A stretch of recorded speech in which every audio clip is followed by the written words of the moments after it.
This is the Porsche Taycan Turbo S, and if Bentley made an EV, this would be it. Here's 3 things I like and 2 things that I'm not so sure about.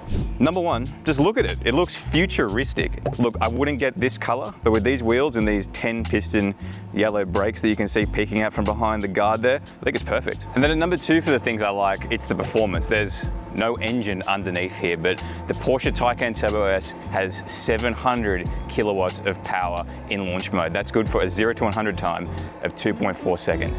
And I know every EV sounds fast, but 2.4 seconds is a completely different ballgame. And the craziest thing is, this is meant to be the luxury one. It's not even the fastest one they make. There's the Porsche Taycan Turbo GT with Weissach package that broke the Nürburgring lap time for an EV, and that does a 0 to 100 in 2.2. And then at number 3, it's the way this car rides. It has Porsche's Active Ride air suspension. The best way for me to show you how that works is just to open the door handle. So when I walk up to the car and it presents the door handle, watch the front wheel.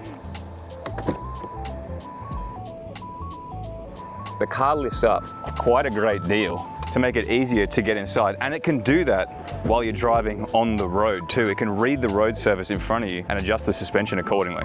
And as far as it goes for the things that I don't like, well, there's only 2 really small things, and one of them's not even Porsche's fault. It's still really hard to have an EV in Australia, especially one that's this good, because while this car can charge stupidly fast, there's only like 1 charger in Sydney that can cope with 350 kilowatts of power. So you'll never actually be able to charge it at its peak charge rate. And then at number 2, it's a small thing, but it's just the way fingerprints get picked up on this lower screen. It's not much of an issue on this top screen, but clearly whatever the coding is down here just isn't up to scratch. But that's it for the Porsche Taycan Turbo S. This is the best electric car I've driven this year, and it's probably the best electric car I'll drive all year.